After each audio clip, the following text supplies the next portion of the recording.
नाज़रीन, खुदावंद यीशु मसीह नासरी के नाम में आप सबको सलाम। मैं आपका खादम, आपका host reverend doctor Robinson Asghar ईमान का सफ़र प्रोग्राम लेके आज फिर आपके सामने हाज़िर हूँ। और नाज़रीन, मैं खुदावंद अपने खुदा का शुक्रगुज़ार हूँ जो हमारी ज़िंदगी में बार बार हमें ये मौके अता कर देता है कि हम ईमान के इस सफ़र पे आगे बढ़ते हुए ज़िंदगी में उस जगह तक पहुँच जाएं जहाँ खुदावंद हमारा खुदा हमें देखना चाहता है।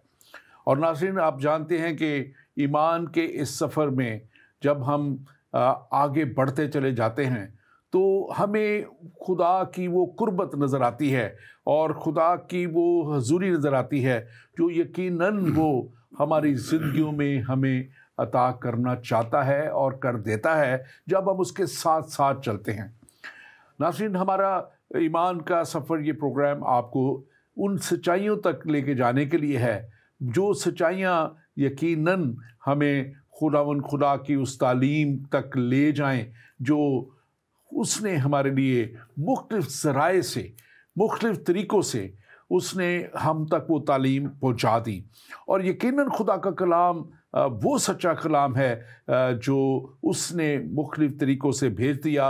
और जैसे कलाम मुक़द्दस में इब्रानियों के ख़त में पौलुस रसूल का जो ख़त है उसका पहला बाब और उसकी पहली आयत में लिखा हुआ है कि अगले ज़माना में खुदा ने बाप दादा से हिस्सा बा हिस्सा और तरह बा तरह नबियों की मार्फत कलाम करके इस ज़माना के आखिर में अपने बेटे की मार्फत कलाम किया और जिसे उसने सब चीज़ों का वारिस ठहराया और जिसके वसीला से उसने आलम भी पैदा किए।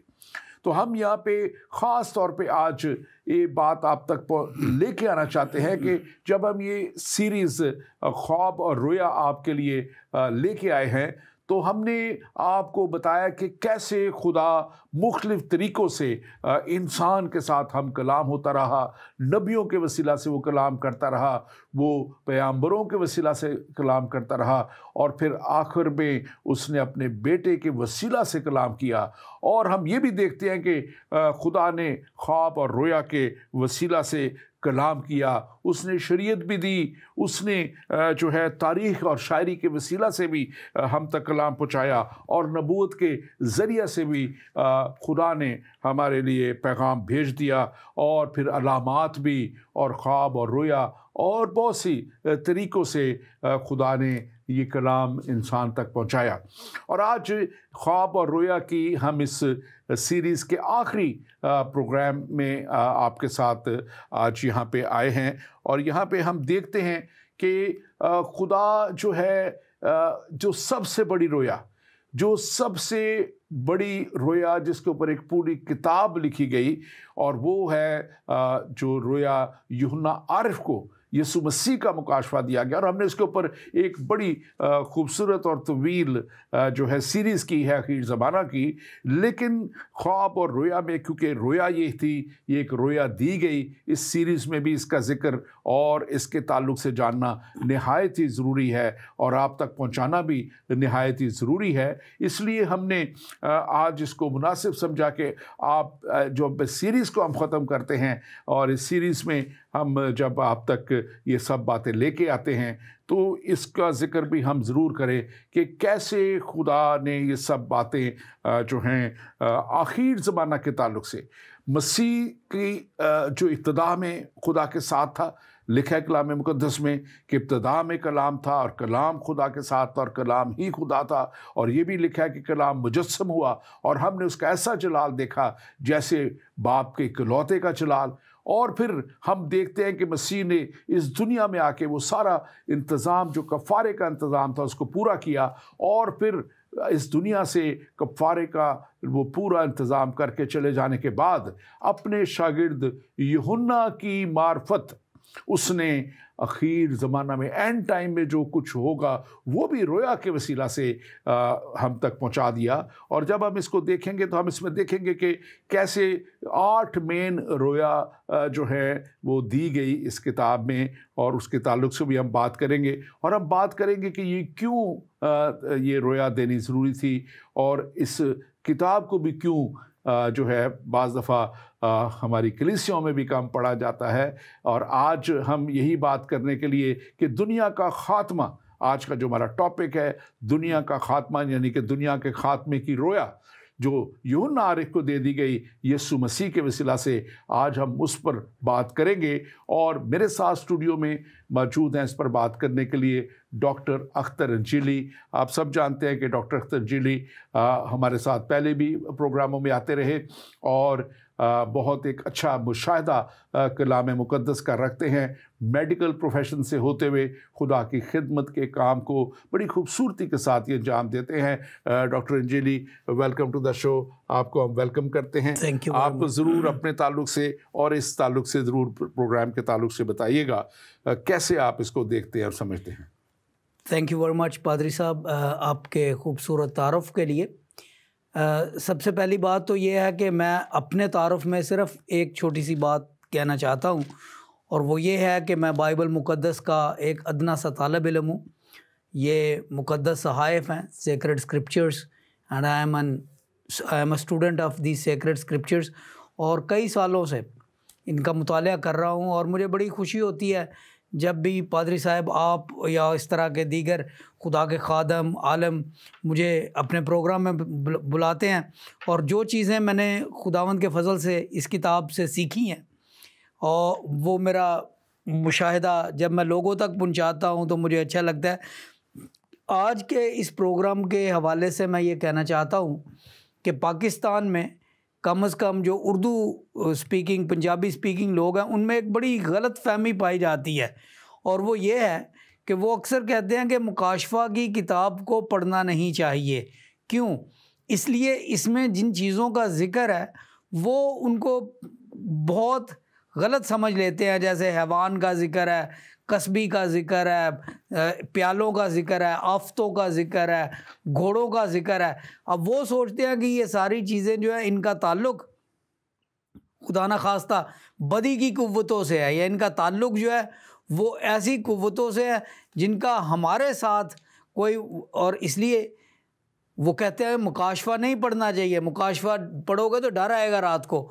लेकिन मैं पादरी साहब ये पहली चंद आयात पढ़ना चाहता हूँ। बाइबल मुक़द्दस में लिखा है मुकाशफा पहला बाब यीशु मसीह का मुकाशफा, और फिर उसके बाद लिखा है जो यूहन्ना पर ज़ाहिर हुआ, और तीसरी आयत में लिखा है इस नबूवत की किताब का पढ़ने वाला और उसके सुनने वाले और जो कुछ इसमें लिखा है उस पर अमल करने वाले मुबारक हैं, क्योंकि वक्त नज़दीक है। तो हमें इस किताब के आगाज़ ही में, शुरू ही में ये बात बता दी गई है कि हमें इस किताब को पढ़ना भी है, और जब ये किताब पढ़ी जाती है हमें इसको सुनना भी है, और फिर पढ़ने और सुनने के अलावा इस किताब में जो बातें लिखी गई हैं उन पर अमल भी करना है। ये बात है। बिल्कुल। और ये ख़ास तौर पे जब आपने ये बात की है, और क्यों लोग जो हैं अक्सर इस किताब को जो है वो कम पढ़ते हैं या कतराते हैं, वर्ड भी यूज़ किया जाता है इसके लिए, तो वो ख़ास तौर पे जो आपने बताया, और फिर नेचुरली इसमें जो है अखीर ज़माना के ताल्लुक़ से जो बयान की गई, जो बड़ी हैबत अंगेज़ बातें भी हैं, जो बड़े डिज़ास्टर की और सफ़रिंग की बातें इसमें हैं, तो लोग नहीं पढ़ना चाहते, और वो फिर इसको, और फिर इसमें जो आखिरी एक बड़ी जंग है बैटल ऑफ आर्मागेडन भी जिसको कहा जाता है, और आखिरी बड़ी जंग जिसमें ख़ात्मा जिसके बाद होता नज़र आता है, और उसमें हम और भी इसमें बहुत सारी चीज़ें ऐसी हैं जिसमें एंटी क्राइस्ट का, मुखालिफ मसीह का आना, और वो सारी चीज़ें हमने बड़ी तफसीलन अपने प्रोग्रामों में की हैं। तो ये वो चीज़ें हैं जो आम आदमी पसंद नहीं करता, और हमारी दुनिया में इस वक्त मेजॉरिटी जो है वो लोग गुनाह में फंसे हुए हैं, लोग खुदा से दूरी में हैं। तो इसमें ख़ास तौर पे जो गुनाहगार हैं उनको फना होते हुए बताया गया कि वो फना होंगे, और यकीनन वो फना होंगे और आग और गंधक की झील में डाले जाएंगे।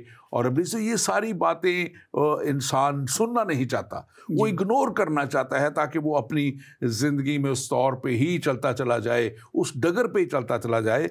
लेकिन ये रोया जो दी गई, ये ख़ास तौर पे मैं समझता हूँ दी ही इसीलिए दी यीशु मसीह का मुकाशवा आने वाले वक्त का जो कुछ होना है। और हम देखते हैं कि इसमें जब इसको हम डिवाइड करते हैं, या डिवाइड तो नहीं वर्ड यूज़ होगा, इसमें हम जो मेन रोयाएं देखते हैं वो तकरीबन 8, और पहली जो है वो कलीसिया को, वो जो कलीसियाओं को, 7 कलीसियाँ जो उस वक्त थी, कलीसियाँ तो उस वक्त बहुत थी लेकिन 7 को चुना गया।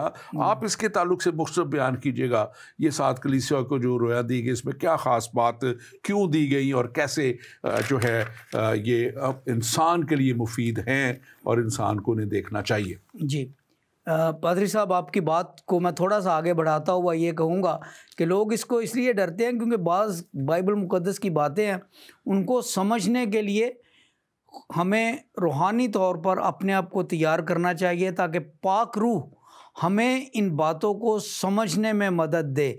अगर हम इसको सरसरी तौर पर, अखबारी तौर पर पढ़ेंगे, गोया कोई नावल या अखबार पढ़ रहे, तो वो वाकई ये बात समझ में नहीं आती, और ना सिर्फ समझ में नहीं आती बल्कि इससे खौफ आता है। क्योंकि जैसे आपने फरमाया कि इसमें हर मजदून की जंग, दुनिया का ख़ात्मा, गुनाह के लिए जो भी उसके नतीजे हैं, नताइज हैं गुनाह के, वो सब लिखे हुए हैं।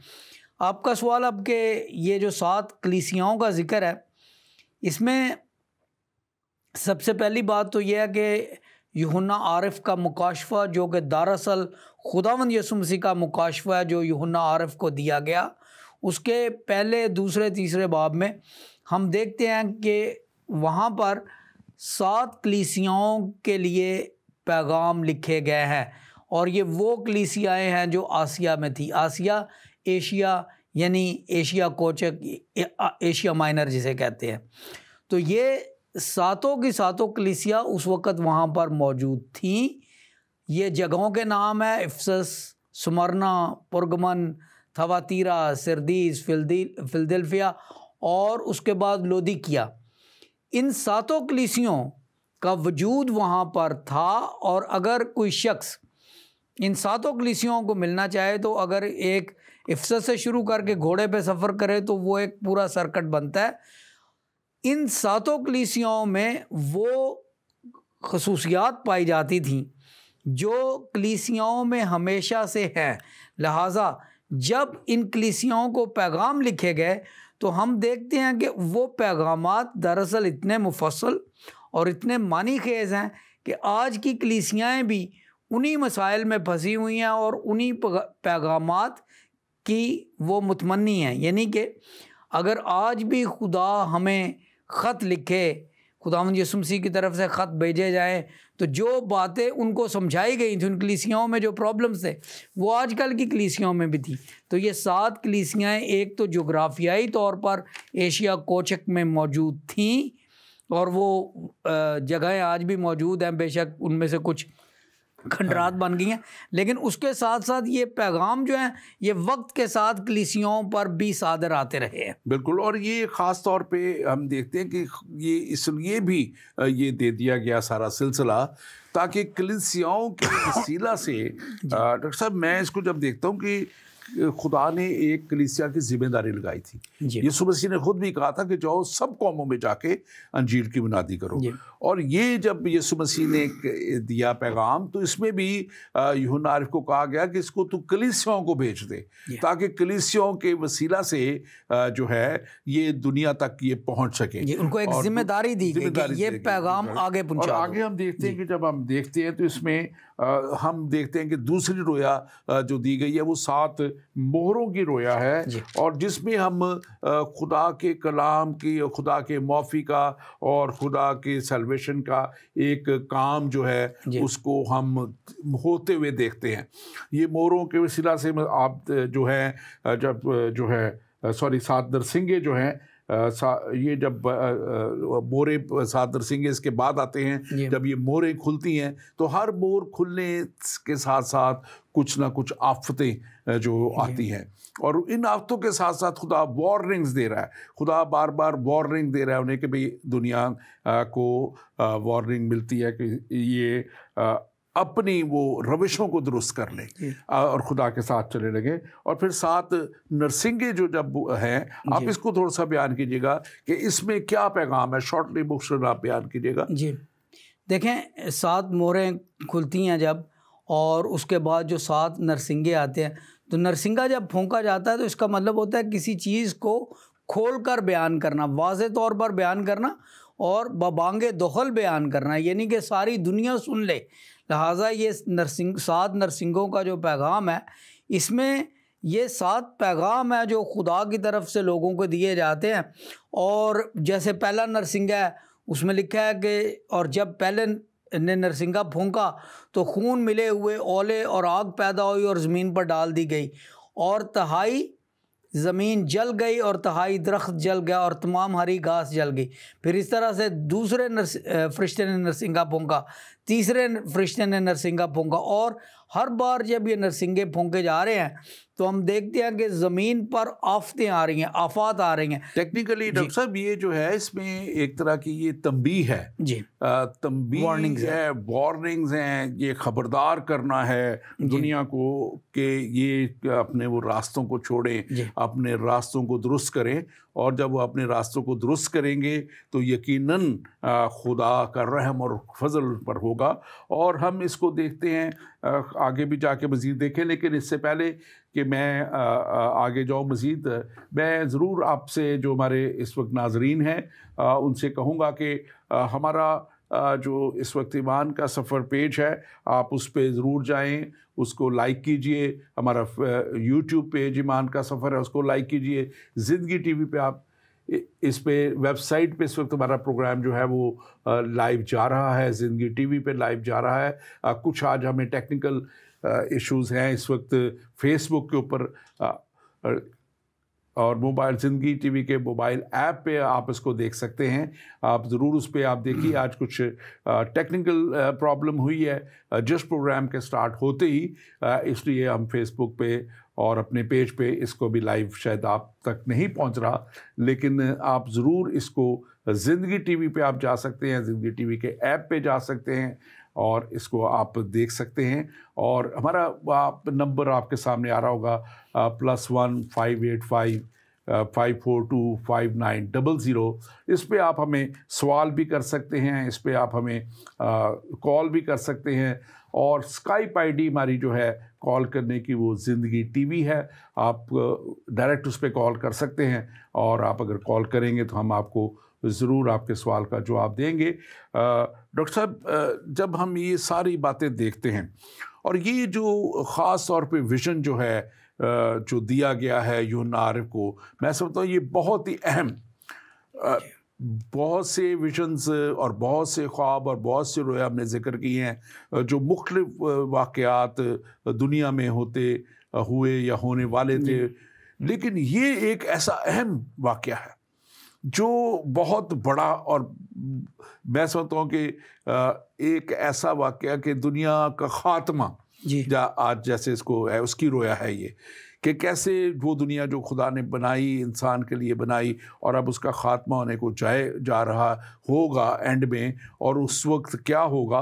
तो जो चौथी इसमें एक हम विज़न देखते हैं वो ख़ास तौर पे है कि जितनी इब्लीसी क़ुव्वतें हैं जो खुदा के ख़िलाफ़ काम करती हैं, और जितने खुदा के ईमानदार लोग हैं वो उनका सताए जाने के ताल्लुक़ से है कि कैसे ये जो ताकतें हैं, इब्लीसी क़ुव्वतें हैं, शैतानी ताकतें हैं, जो ये एंटी क्राइस्ट है और हैवान और जो बीस्ट का जिक्र है, ये एक ख़ास क़ुव्वतें हैं। ये कोई हैवान वो जिस्मी तौर पे रखने वाला हैवान है, लेकिन ये एक सिस्टम है और एक क़ुव्वतें हैं जो इकट्ठी होके खुदा के लोगों को, जैसे आज भी मसीहत जो है वो मोस्ट परसिक्यूटेड रिलीजन है, और स्पिरिट, हम हमेशा कहते हैं कि स्पिरिट ऑफ एंटी क्राइस्ट जो वो काम कर रही है। तो इसमें चौथे में हम देखते हैं कि 7 प्यालों का उंडेले आने का जिक्र है, और वो 7 प्याले जैसे जैसे उंडेले जा रहे हैं, बड़े बड़े जो हैं वाक़यात ज़हूर पजीर हो रहे हैं। और इसमें ख़ास तौर पे जो है इब्लीस का आसमान से गिराया जाना भी, आप इन सारे वाक़यात को ज़रूर सम अप कीजिए। जी देखिए, मुकाशफा की किताब चूँकि बाइबल मुक़द्दस की आखिरी किताब है, तो ये बात बिल्कुल मंतक के मुताबिक है कि जब आप किसी भी अहम किताब को, किसी भी अहम दस्तावेज़ को मुरतब करते हैं तो जो आखिरी बात होती है उसमें आप उसको समराइज़ कर देते हैं, उसमें उसका मुकम्मल आप खुलासा बनाते हैं ताकि बात पूरी जो शुरू में शुरू हुई थी उसकी समझ आ जाए। बाइबल मुक़द्दस का आगाज़ मंतकी तौर पर साइंटिफिकली, क्रोनोलॉजिकली बहुत ही खूबसूरत है। खुदा ने इब्तिदा में ज़मीन और आसमान को बनाया।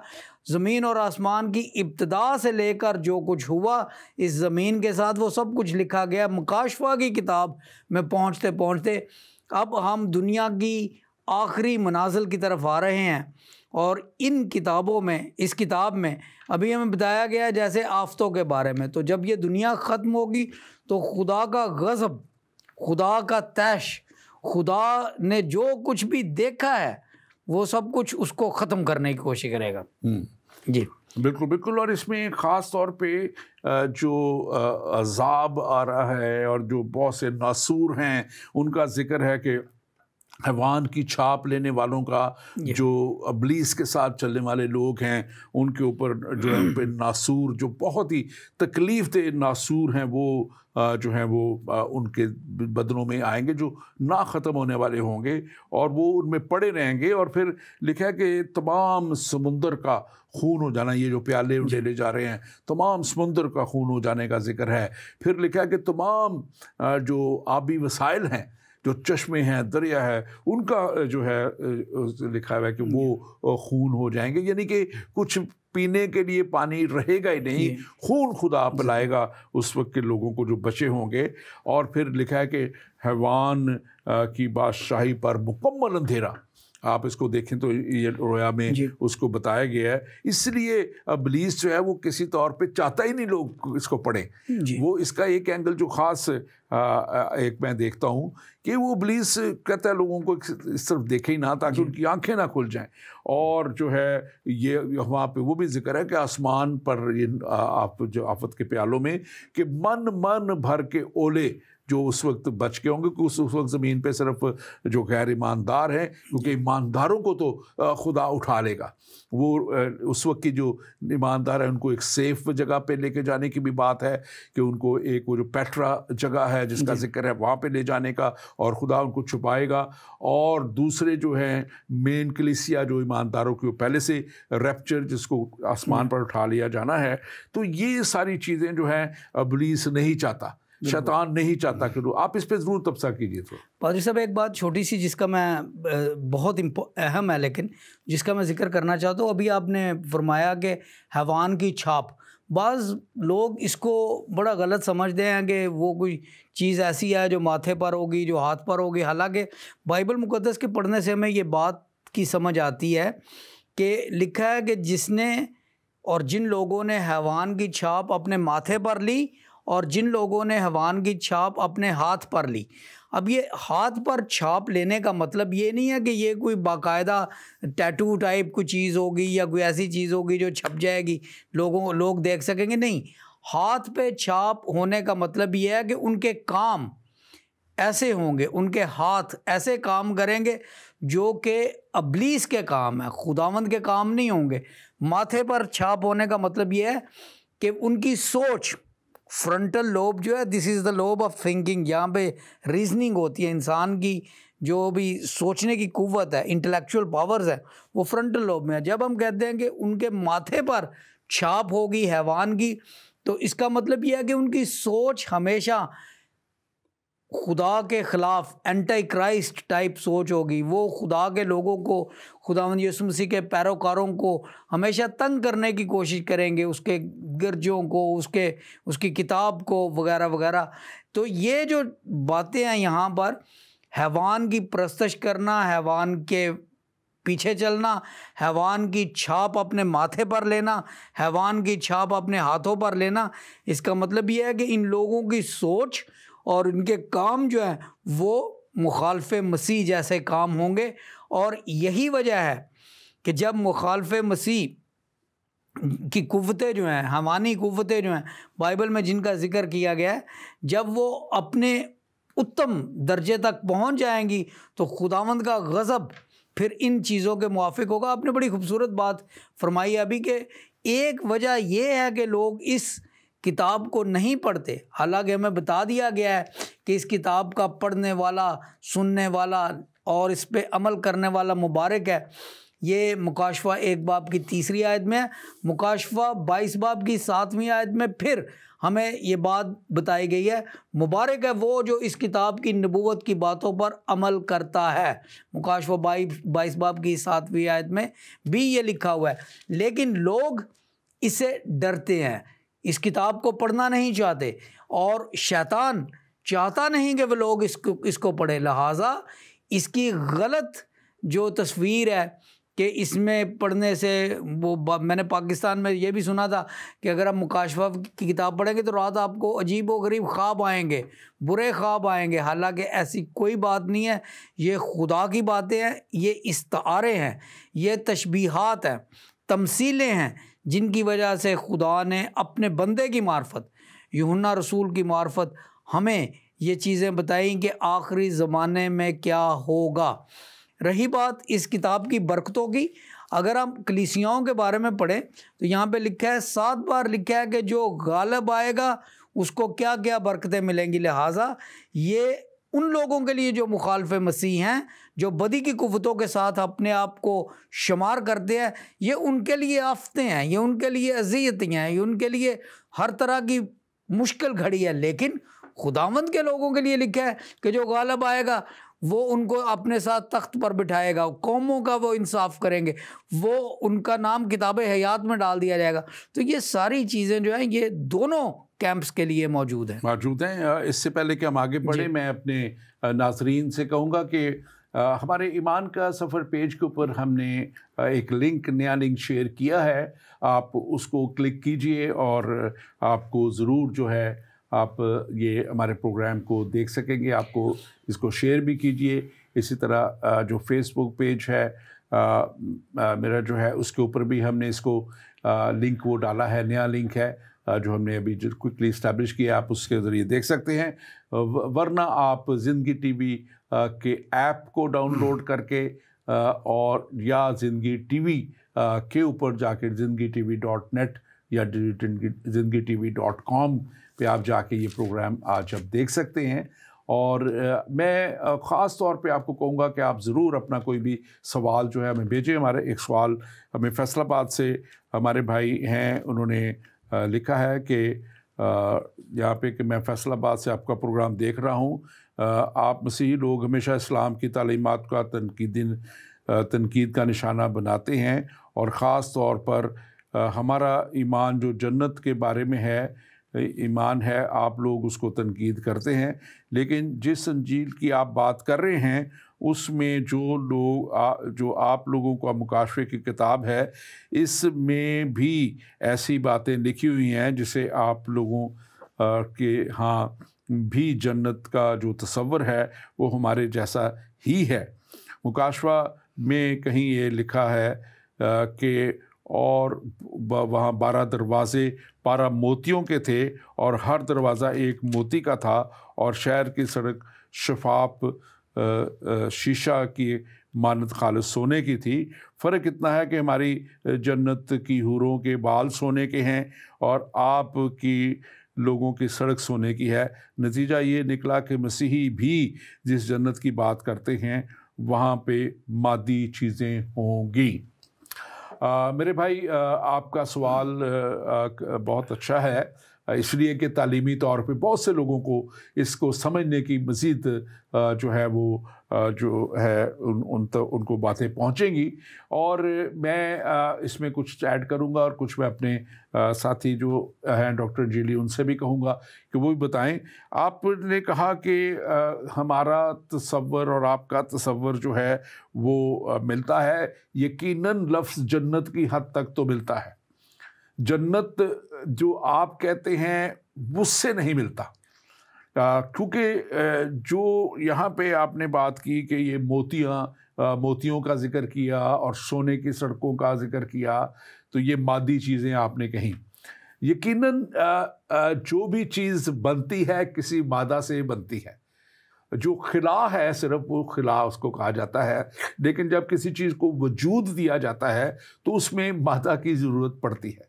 और यकीनन हमारे कलाम में लिखा है कि फिर मैंने एक नया आसमान और नई ज़मीन देखी और एक नया शहर यरूशलेम देखा, तो यकीनन उसमें सड़कें भी होंगी, उसमें सब चीज़ें मौजूद होंगी, क्योंकि खुदा एक इंसान के लिए जगह बना रहा है रहने के लिए, और वो जलाली बदनों में उस वक्त इंसान होगा, और जलाली बदनों में रहते हुए वो खुदा के साथ यानी कि उस जगह पे होगा जहाँ खुदावंद हमारा खुदा मौजूद है।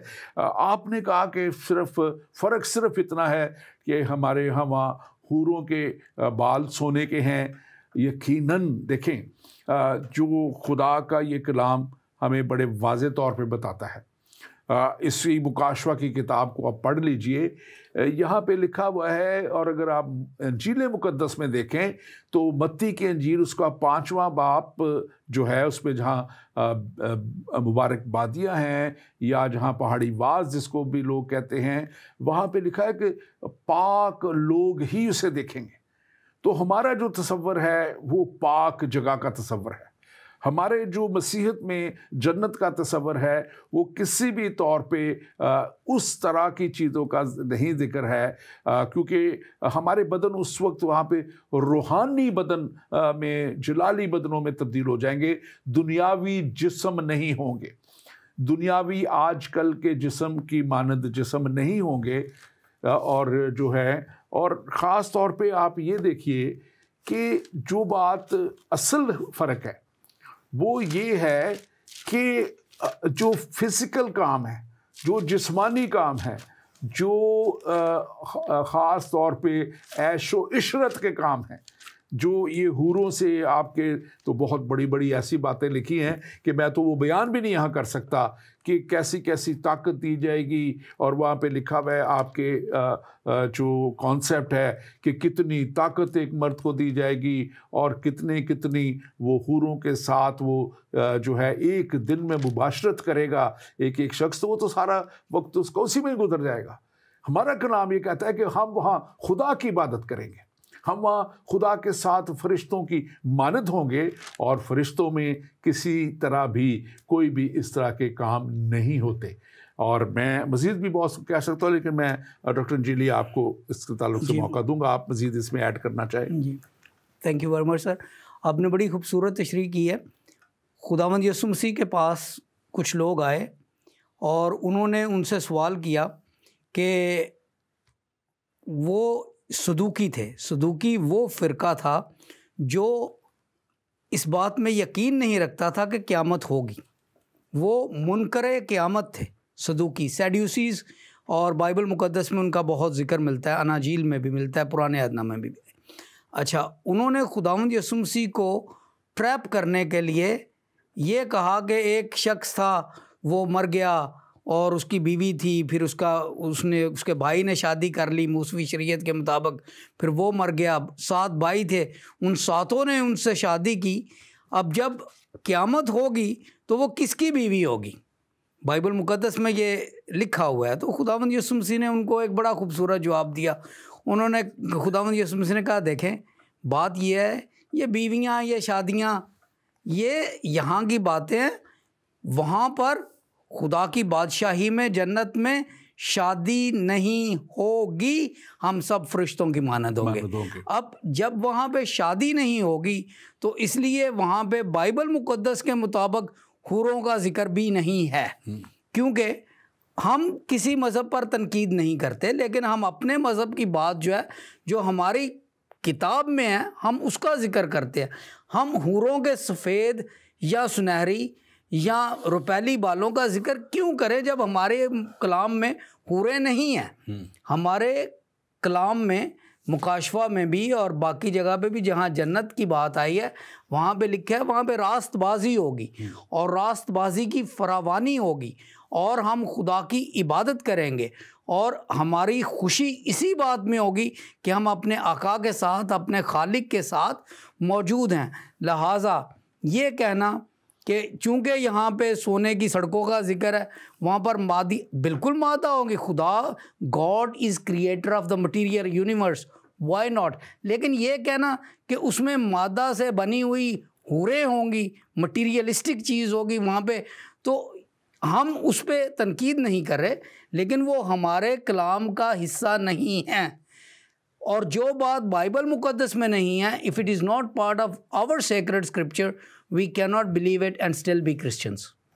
ठीक, thank you very much doctor इंजीडी, थैंक यू वेरी मच। और मैं सिर्फ एक बात कह के इसको ख़त्म करूँगा कि मेरे भाई थोड़ा सा एक बात आप ख्याल रखिए, हमारी जितनी भी मसीहत में बातचीत है ना, वो सारी स्पिरिचुअल एस्पेक्ट पे हैं, रूहानी बातों पे हैं, रूहानी ये सब चीज़ें इसमें नज़र आएंगी आपको बाइबल मुक़द्दस में। और माज़रत के साथ के आप इसको हमेशा जिस्मानी तौर पे जो है हमारे इस्लाम मज़हब के भाई जो है इसको ले जाते हैं सब चीज़ों को, लेकिन जिस्मानी बातें सिर्फ जिस्म की हद तक जो इस दुनिया में ख़त्म हो जाएगा यहाँ तक ही महदूद हैं। इसके बाद कोई जिस्मानी काम नहीं है। फिर उसके बाद हम रूहानी बदन में चले जाते हैं और रूहानी बदन में कोई ऐसा काम नहीं है। और रूहानी बदन में हम अपने रूहानी खुदा, जिसको हम आसमानी बाप भी कहते हैं, हम उसके पास होंगे और वहाँ पे हम खुदा की ज़ुरी में रहेंगे। और खुदा की ज़ुरी में यकीनन कोई भी बदी का काम, गंदगी का काम या ऐसी बातें नहीं हो सकती हैं। और खुदा ने इसीलिए ज़मीन पे भी रिश्ते को एक जो है शादी के रिश्ते को ठहराया था। इसके अलावा खुदा ने किसी और रिश्ते को नहीं बनाया। ये सब अबलीस की, शैतान की जो बनाई हुई चीज़ें हैं वो दुनिया में और शैतान के साथ ही ख़त्म हो जाएंगी। हम आगे बढ़ के इसका भी जिक्र करेंगे। डॉक्टर अंजलि, आगे बढ़ते हुए हम जब देखते हैं, जब हम छठी जो रोया ख़ास तौर पे इसमें नज़र आती है हमें, जब हम उसकी तरफ बढ़ते हैं तो इससे पहले हम देखते हैं 5वीं रोया में कि इतना वो खुदा ने जो सूरज है उसको भी इतना तेज़ कर दिया कि उसमें झुलसा देने वाला एक एलिमेंट था कि लोग छुपते फिरते थे और ज़ुबानें काटने लगे लोग। ये बड़ा अज़ाब का वक्त होगा, मैं समझता हूँ जो ये वक्त होगा। इसीलिए खुदा का कलाम बार बार हमें यही बताता है, सिखाता है कि हमें तौबा करके नजात को हासिल करके खुदा के साथ चलना है। और छठी में बात में हम ये देखते हैं कि जब ये सारी चीज़ों का खुदा ख़ात्मा करेगा तो रूहानी शैतानी क़ुव्वतों की अदालत होगी। यहाँ पे शैतानी क़ुव्वतों की, ईवल पावर्स की जज बाय गॉड यहाँ पे है। ये मुकाशफा 17 बाब से लेके 18 बाब की 24 आयत आखिर तक ये जो है वहाँ पे लिखा हुआ है। और खुदा जो है सारे सिस्टम्स को, जो ईवल सिस्टम्स हैं, ये जो मैं बात अभी कर रहा था ये हम उसी पे आ गए कि सारे ईवल सिस्टम्स को वो ख़त्म करेगा, ईवल्स पावर को ख़त्म करेगा, अबलीस के सारे। और चौथी में ख़ास तौर पे हमने उसको ज़्यादा खुल के बात नहीं की, लेकिन उसमें लिखा गया कि आसमान से अबलीस और उसके सारे फरिश्तों की लड़ाई जब होती है तो वो गिरा दिया गया ज़मीन पर, आसमान से गिरा दिया गया ज़मीन पर, और आसमान से गिरा दिया। अब वो ज़मीन पे आ गया, उस पर आसमान पे उसकी जगह कोई नहीं है। तो जब उसकी आसमान पे जगह कोई नहीं है तो उसके किसी काम की भी आसमान पे कोई जगह नहीं है। और इस छठी में हम देखते हैं रोया में ख़ास तौर पे कि खुदा सारे ईवल सिस्टम को, सारी ऐसी बातों को डिस्ट्रॉय कर देता है। आप इसके ज़रूर इसके ताल्लुक से बात कीजिए। देखें, बहुत से लोग जो हैं वो सोचते हैं कि वो अपने ज़ाहरी कामों से खुदा को धोखा दे देते हैं, यानी कि उनकी नीयत कुछ और होती है लेकिन वो काम ज़ाहरी तौर पर इतना खूबसूरत कर रहे होते हैं कि लोग अश करें, यहाँ तक कि उसका ऐलान किया जाए उसकी। लेकिन बाइबल मुक़द्दस में वाइज़ की किताब, ये हज़रत सुलेमान ने ये किताब लिखी और उसके आखिरी बाब यानी कि 12वें बाब की 14वीं आयत में लिखा है, क्योंकि खुदा हर एक फ़ेल को, हर एक पोशीदा चीज़ के साथ, खा वो भली हो खा बुरी हो, अदालत में लाएगा। लिहाजा यहाँ पर अदालत सिर्फ इंसानों की नहीं हो रही। यहाँ पे लिखा है, मैं दोबारा पढ़ रहा हूँ, वाइज़ 12 बाब की 14वीं आयत में, क्योंकि खुदा हर एक फ़ेल को, हर एक फ़ेल, चाहे वो फरिश्तों का है, चाहे वो अबलीस का है, चाहे वो अंबिया का है, चाहे वो इंसानों का है, किसी का भी है, क्योंकि खुदा हर एक फ़ेल को, हर एक पोशीदा चीज़ के साथ, खा वो भली हो बुरी हो, अदालत में लाएगा। अभी आपने पादरी साहब जो बात की है वो ये है कि यहाँ पे ये सिर्फ आफते नाजल होने वाली बात नहीं है, ये खुदा सिर्फ अपना गैज़ो गज़ब और तैश नहीं दिखा रहा, बल्कि उसके बाद इन कुव्वतों की अदालत होगी और इनसे पूछा जाएगा, इनकी नीयतों का, इनके अमाल का, इनके अफ़वाल की अदालत होगी, क्योंकि ये दुनिया जो है ये लावारस नहीं है, ये खुदा की तख्लीक है। खुदा, बाइबल मुक़द्दस शुरू ही यहाँ से होती है, खुदा ने इब्तिदा में ज़मीन और आसमान को पैदा किया। अगर ये ज़मीन और आसमान खुदा ने पैदा किया, वो इसका मालिक है, और जो मालिक होता है उसको ये हक है कि वो देखे, पूछे कि उसके साथ क्या हो रहा है। इस ज़मीन पर जो कुछ हुआ है, जो कुछ ख़ताकारियाँ, तबाहकारियाँ, जो जुल्म व ज़्यादती हो रही है, होती रही है, होती रहेगी, उन तमाम शयातीन को, इंसानों को, फरिश्तों को, सबको खुदा बिल्कुल लाएगा अदालत में, और फिर उस अदालत का जिक्र है यहाँ पे। बिल्कुल। और इससे पहले कि हम आगे बढ़े, आपने बड़ा खूबसूरत जवाब दिया है, लेकिन एक और सवाल हमारे पास है, आप इसका भी जवाब आप भी दीजिएगा, मैं भी थोड़ा सा इसमें ऐड करता हूँ। हमारे भाई हैं जो लिख रहे हैं कि मैं एक मुसलमान भाई हूँ जनाब, मेरा एक मुस्लिम भाई है, उसने आपको सलाम भेजा था और उसका जवाब देते हुए आपने कहा कि जलाली बदन होंगे, और ये जलाली बदन से आपकी क्या मुराद है, और अगर ये रूहानी बदन हैं तो फिर रूहानियत की का मादियत से क्या ताल्लुक़ है, और फिर मादी चीज़ों भी यानी सोने की सड़कों की क्या ज़रूरत है।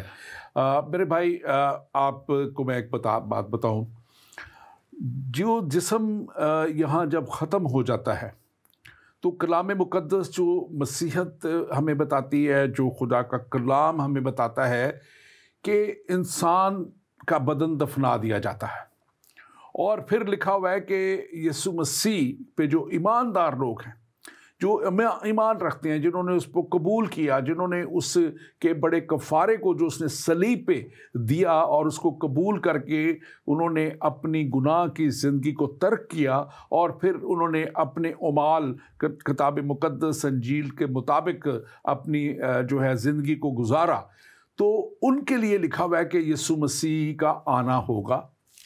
और वो लिखा हुआ है कि वो जो मसीह पे ईमान रखते हैं, मुर्दे उठ के जो मुर्दे ज़िंदा होंगे, और जो मुर्दे ज़िंदा होंगे और जो ईमानदार उस वक्त ज़मीन पे होंगे, पहले जो ज़िंदा किए जाएंगे मुर्दे, वो आसमान पर उठा लिए जाएंगे, उठ कर आसमान पर उड़कर मसीह का इस्तकबाल करेंगे, और उसके बाद जो ज़मीन पर होंगे वो मसीह का इस्तकबाल करेंगे, और वहाँ से मसीह जो है वो उनको अपने साथ ले जाएंगे।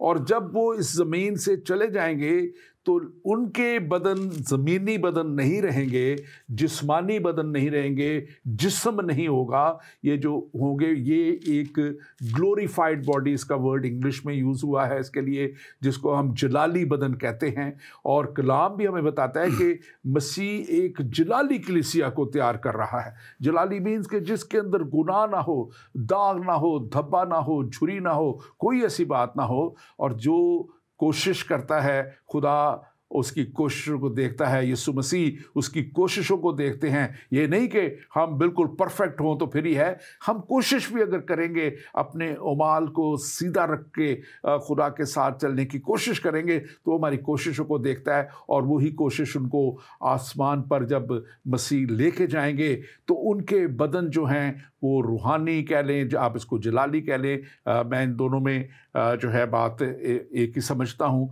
जलाली तौर पे जो है बदन जो है वो रूहानी बदन ही है, और वो रूहानी तौर पे जो बदन है वो मसीह के साथ जब होगा, आसमानी मकामों में होगा, तो उसमें जो है किसी तौर पे कोई भी गुनाह की गुंजाइश नहीं, कोई भी गुनाह नहीं, क्योंकि वो तो पहले ही गुनाह को छोड़ के तर्क करके मसीह के पास आ गए, और ये उनका एक रिवॉर्ड है जो उनको दिया गया है, अजर दिया गया है मसीह पे ईमान ले आने का, और हमेशा की ज़िंदगी। अब दुनियावी बदन जो है उस पर तो मौत ने आना ही आना है, चाहे वो 30 साल बाद आए, चाहे वो 10 साल बाद आए, 100 साल बाद आए, उसने मरना ही मरना है। लेकिन ये जो रूहानी बदन है, जलाली बदन है, ये हमेशा के लिए ज़िंदा रहने वाला बदन है। ये हमेशा खुदा के पास उन जगहों पे होगा, और यकीनन जो वो जगह हैं, यकीनन मैं इसलिए कह रहा हूँ कि वो जगह खुदा का कलाम कहता है और वो हैं, तो वहाँ पे भी कोई सिस्टम तो होगा, वहाँ पे भी एक कोई ऐसे तो नहीं कि हम फिज़ा में खाली उड़ रहे होंगे, कि हवा में उड़ते फिर रहे होंगे, कोई जगह। और यीशु मसीह ने तो खुद उसका नक्शा पेश कर दिया। और इसी मुकाशवा की किताब में, बुक ऑफ रेवलेशन में 21 बाप आप पढ़ लीजिए, शुरू में से उसका लिखा हुआ है, फिर मैंने पहला आसमान और पहली ज़मीन जाती रही, ये ख़त्म कर दी गई और समुंदर भी ना रहा, और मैंने फिर एक नया आसमान और नई ज़मीन देखी। ये नया आसमान और नई ज़मीन जो है ये इन स्पिरिचुअल रेलम में क्रिएट की गई है, स्पिरिचुअल लोगों के लिए क्रिएट की गई है। और लिखा है कि वहाँ पे उसका सारा जिक्र है कि वो कैसे नया यरूशलेम जो है वो जवाहर से बना हुआ, और कैसे ये सारी बातें लिखी है। डॉक्टर अंजली, आप इसमें कुछ ऐड कीजिए, आप कुछ कहना चाह रहे हैं ज़रूर। जी बिल्कुल पादरी साहब, मैं तारीख़ी बात करने लगा हूँ, और वो ये है कि सन 1918-19 के बाद जब जंग अज़ीम ख़त्म हुई तो लंदन और पेरिस के बाज़ दफातर जो थे, पेटेंट ऑफिसर्स, जहाँ पे ईजादात को रजिस्टर करवाया जाता, तो उन्होंने कहा बंद कर दें, जो कुछ ईजाद होना था वो ईजाद हो गया है, जो अब कोई नई ईजाद होगी नहीं, इसलिए पेटेंट नहीं किए, पेटेंट की कोई ज़रूरत नहीं है। उस वक़्त के लोग ये समझ रहे थे, जंग से बेचारे तंग आए हुए थे कि जो कुछ इंसान ने सीखना था सीख लिया है, सब कुछ हो गया है। उसके बाद एक्सरेज आई, उसके बाद गामा रेज आई, उसके बाद तियारे आए, उसके बाद कंप्यूटर आया, उसके बाद क्या कुछ नहीं आया। जो इंसान समझता था कि हो नहीं सकता वो हो गया।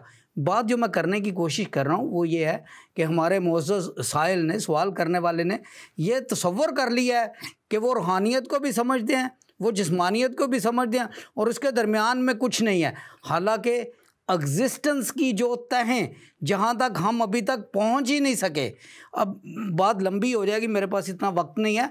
आइंस्टाइन की थ्योरी ऑफ रिलेटिविटी में एग्जिस्टेंशियलिज्म का जो कॉन्सेप्ट है कि शाऊर, consciousness can exist on various levels between spirit and body. अब ये लंबी, मुझे पता है, ये बहुत लंबी बात हो जाएगी। बाइबल मुकद्दस में सिर्फ एक मैं छोटा सा हवाला देना चाहता हूँ।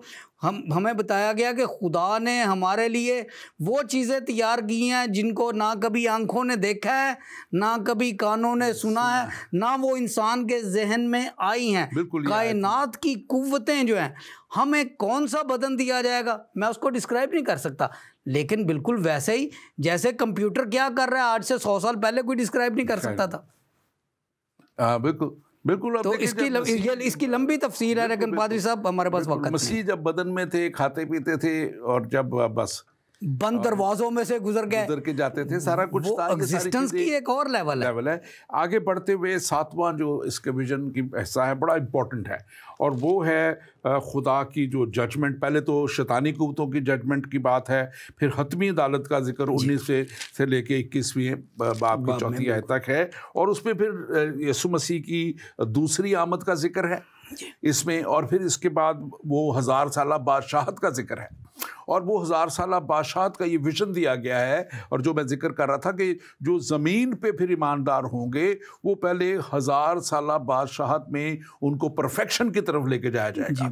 ये 1000 साला बादशाहत उनको परफेक्शन की तरफ लेके जाएगी। जो मसीह के साथ परफेक्शन में जा चुके, उठा लिए गए, पहले रैप्चर किए जा चुके, और वो पहले ही ग्लोरीफाइड बॉडीज पा चुके, वो आएंगे साथ, और वो इनको लीड करेंगे। लिखा है कि उनको दिया जाएगा, इख्तियार दिया जाएगा, और वो बहुत से लोगों के ऊपर उनको इख्तियार दे के रखा जाएगा ताकि वो उनको परफेक्शन की तरफ ले जाएं। और फिर उसके बाद जो है ये 1000 साला बादशाहत के बाद जो है वाइट थ्रोन जजमेंट, सफ़ेद तख्त की अदालत है, जिसमें वो दूसरे सब मुर्दे जो गुनाह में थे, जो दूरी में थे, जो खुदा के साथ नहीं चलते रहे, इब्लीस की पैरवी करते रहे, इब्लीस के पीछे चलते रहे, उनकी जजमेंट होगी। और इससे पहले जिक्र है कि शैतान, इब्लीस और उसका वो जो है झूठा नबी और वो जो है और मुखालिफ मसीह, ये सब जो हैं आग और गंधक की झील में डाले गए, और फिर ये लोग भी जो हैं ये आग और गंधक की झील में डाले जाएंगे। बल्कि शैतान और इब्लीस और उनका इसके बाद जिक्र आता है 20वें बाब के हिस्से में आता है, और उसमें जिक्र आता है। आप इसको थोड़ा सा मुख्तसर बयान कीजिएगा, हमारे पास बहुत थोड़ा है, फिर हम 8वें विजन की तरफ जाते कंप्लीशन में जाएंगे। जी बिल्कुल।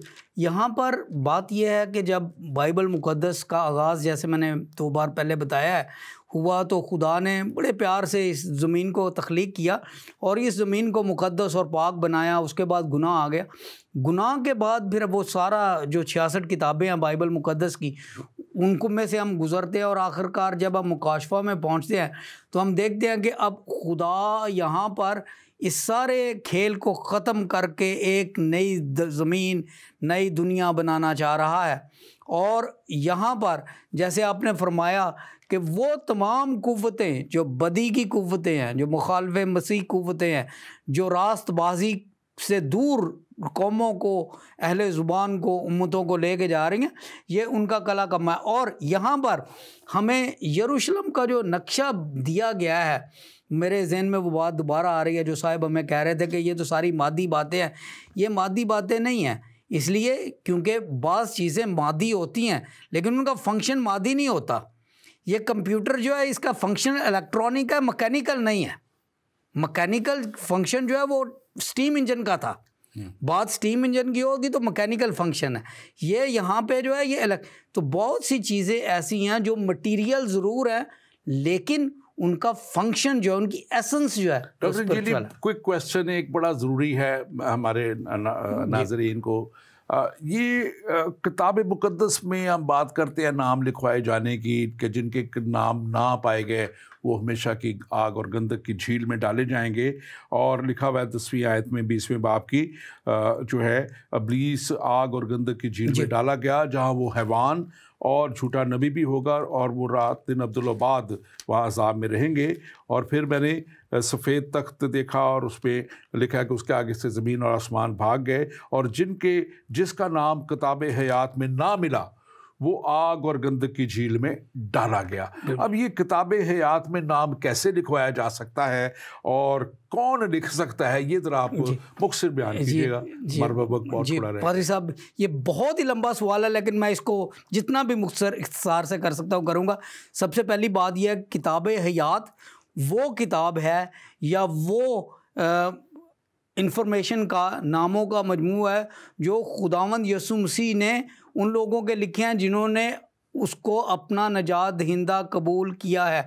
किताब हयात यानी ज़िंदगी की किताब, और इसका ज़िक्र जो है वो मुकाशफा के पहले अबवाब में भी है कि जो गालिब आए उसका नाम किताब हयात में होगा। ये वो लोग हैं जिनके ऊपर मौत और उसके बाद की जो सारी चीज़ें हैं उनका कोई इख्तियार नहीं, ना दूसरी मौत का इख्तियार होगा, ना इनकी ज़िंदगी का ख़ात्मा होगा। ये अब्दी ज़िंदगी है। और इसमें नाम लिखने के लिए सिर्फ़ और सिर्फ खुदावंद यीशु मसीह, पाक रूह, खुदा बाप, ये इलाही चीज़ है। ये कोई ऐसी किताब नहीं है कि मसीह ही है जो ईमान ले आता है, मसीह की कफ़ारे को कबूल कर लेता है और जो इस किताब मुक़द्दस को, बाइबल मुक़द्दस की तालीम के ऊपर चलता है, उसका नाम किताब मुक़द्दस, किताब हयात में लिखा जाता है। सिर्फ मैं एक बात छोटी सी कहना चाहता हूँ पारी साहब, ताकि वो गलत फहमी न रहे। अच्छा, यहाँ पे जो किताब मुक़द्दस में नाम लिखना है ना, इस पर सिफारिश, किताब हयात में जो नाम लिखा जाएगा इस पर सिफारिश नहीं चलेगी, रिश्वत नहीं चलेगी। इसमें यह नहीं है कि जी आप फ़लाँ उम्मत के हैं, आप फ़लाँ कौम के हैं, आप फ़लाँ अहले ज़ुबान हैं, आपने ये किया वो किया, चलें हम उसको कह देते हैं, उसके सदके उसके वास्ते नहीं। ये इंसान और खुदा का डायरेक्ट रिलेशनशिप है और ये फ़ैसला खुदा और इंसान के दरमियान है, इसमें कोई रिश्ता नहीं। बिल्कुल बिल्कुल। और इसमें ख़ास तौर पे हमारे पिछली दफ़ा में अनाउंस भी किया था, बहुत से नाजरीन ने हमने कहा था कि आप हमें लिखें, हम आपको किताबें भेज सकेंगे। हम आपको जो है, फिर हमने कहा था कि आप एक किताब है बरकतुल्लाह साहब की, जो इसराइल का नबी या जहान का मुनज्जी, आप बहुत से लोगों ने कहा है, हम उन तक हमारा डिपार्टमेंट जो है वो किताब पहुँचाएगा, जो उसका जो क्या कहना चाहिए कि जो वर्जन है इसका IT वर्जन है, और वो देंगे। और इसके साथ साथ और भी हमारे पास है, हम आपको जल्द किताब बताएंगे। निजात, जन्नत और निजात का रास्ता, एक ये किताब है। अगर आप चाहें तो आप हमें ज़रूर लिखें, ज़िंदगी TV के ऊपर मैसेज डालें। और इसके दानियाल जो हैं, इसके जो है वहीली जो हैं इसके, और मैट ह्यू ये इनके राइटर्स हैं और इनकी उर्दू में हमारे पास ये किताब मौजूद है, तर्जुमा किया हुआ है। आप हमें लिखें, हम इसको ज़रूर आप तक पहुंचाएंगे और हम आपको और भी मज़ीद इन ताल्लुक़ से बताएंगे ताकि आप इन चीज़ों को, मटीरियल को ले सकें। आखिरी बात हमने उसको पहले से कर दिया, जो 8वां विज़न था, जो 8वीं और आखिरी इसमें ख़ास रोया जो दी गई थी, वो नए आसमान और नई ज़मीन के ताल्लुक़ से ये रोया और ये विज़न दिया गया था। और यहाँ इसको ख़ास तौर पे लिखा हुआ कि फिर मैंने एक नया यरूशलेम देखा। आप 1 मिनट है डॉक्टर अंजलि, इसको आप बयान करके हम इसको क्लोज़ करेंगे। जी 8वां जो विज़न है, नया आसमान और नई ज़मीन का, और फिर नए यरूशलेम का। जी, नया ज़मीन और नया आसमान, नई ज़मीन का जिक्र इसलिए है क्योंकि पुरानी ज़मीन, जैसे मैं अर्ज़ कर रहा था, वो गुनाह से आलूदा हुई और आखिरकार वो खुदा की मौजूदगी से, खुदा की हुज़ूरी से भाग गई। और उसके बाद जब नई ज़मीन, नया आसमान आएगा तो उसमें गुनाह नहीं होगा। नया यरूशलेम जो है वो एक शहर है जहाँ पर खुदा के लोग होंगे। और ये बात मैं फिर पादरी साहब ज़ोर दे के कहना चाहता हूँ कि वहाँ पर रूहानियत होगी, रूहानियत। Thank you very much doctor Anjali, बहुत बहुत शुक्रिया आपका। और वहाँ पे रूहानियत होगी और इस नए यरूशलेम में अबलीस नहीं होगा। याद रखें, वहाँ पे ईमानदार लोग होंगे जो ईमान लेके मसीह पे वो आए, और उनको चाहे वो किसी भी रंग से हैं, किसी भी नस्ल से हैं, किसी भी कौम से हैं, उनको खुदा के पास जगह मिलेगी नए यरूशलेम में। और वहाँ पे गुनाह नहीं होगा और गुनाह का मुअज्जद जो है अबलीस नहीं होगा, गुनाह का बानी जो है अबलीस नहीं होगा, और वो वहाँ पे नहीं होगा। इसलिए वहाँ पे किसी तौर पे डरने की बात नहीं है। ये एक वहाँ नक्शा है फतेहमंद कलीसिया का। ट्रायम्फेंट चर्च जो है, ट्रायम्फेंट चर्च जो फतेहमंद कलीसिया वहाँ पे होगी, जो दुनिया में उन्होंने फतह हासिल की। शायद दुनिया में उन्होंने दुख उठाए, शायद उनको परसिक्यूट किया गया, शायद उनको कत्ल किया गया, शहीद किया गया, मारा गया, शायद उनके ऊपर जुल्म किए गए, मुख्तलिफ तरीक़ों से उनको सताया गया, लेकिन आखिर वो एक फतेहमंद ज़िंदगी के लिए तैयार कर लिए गए। और वो फतेहमंद ज़िंदगी इस रोया में हमें बताया गया है। और ये इस किताब का आखिर हिस्सा, मुकाशफा की किताब और आखिरी रोया, आज हम इस प्रोग्राम को, जब हम सीरीज़ को वाइंड अप करते हैं, तो हम एक फतेहमंदी के साथ वाइंड अप करते हैं कि we will be reaching triumphant place, जहाँ पे फतेहमंद होंगे। इंसान उस फतेहमंदी में जाएगा जो खुदा देखना चाहता है इंसान को, जो खुदा ने उसके लिए तैयार की है। और यकीनन वहाँ पे एक बहुत बड़ी जमात होगी, बहुत बड़ी जमात। इस वक्त मसीह दुनिया का सबसे बड़ा रिलीजन है। और अखीर ज़माना में कलाम मुक़द्दस हमें बताता है कि बहुत से लोग इब्लीस की अयारी को देख के, एंटी क्राइस्ट के जुल्म और सितम को देख के, दुनिया की चालाकियों को देख के आखिर में ईमान लाएंगे। और यहूदी कौम भी आखिर में ईमान लाएंगी। और ये सब कौमें मिलके, जैसे खुदा का कलाम कहता है कि फिर एक ही गला और एक ही गडरिया होगा। और वो एक गडरिया जो है वो हमारा यीशु मसीह नासरी है, जिसने कहा कि अच्छा चरवाहा मैं हूँ। अच्छा चरवाहा अपनी भेड़ों को नाम बनाम जानता है, और अच्छा चरवाहा अपनी भेड़ों के लिए जान देता है। यकीनन यीशु मसीह ने अपनी भेड़ों की खातिर आके जान दे के उन्हें हमेशा की हलाकत से बचा के हमेशा की ज़िंदगी में दाखिल कर दिया। और उस हमेशा की ज़िंदगी में अब वो उनका चरवाहा बन के जो है उनको लीड करेगा। और यकीनन वो एक शादमानी की जगह होगी, खुशी की जगह होगी ये। और उस खुशी की जगह में खुदा आपको भी बुला रहा है। खुदा आपको भी, आप जो इस वक्त देख रहे हैं या बाद में देखेंगे इस प्रोग्राम को, खुदा आपको भी बुला रहा है, क्योंकि वहाँ आपके लिए भी जगह मौजूद है। वहाँ पे खुदा ने हर एक के लिए लिखा है कि जो कोई भी, यीशु मसीह ने कहा मेरे पास आएगा मैं उसे हरगिज़ निकाल ना दूंगा। आपके लिए यीशु मुंतज़िर है, वो अपनी बाहें फैलाए हुए है और कह रहा है, ऐ मेरे बेटे, ऐ मेरी बेटी, मेरे पास आ जा, क्योंकि मैंने तेरा फिदिया दिया है। खुदावंद आपके साथ हो और खुदावंद आपको बरकत दे। आमीन।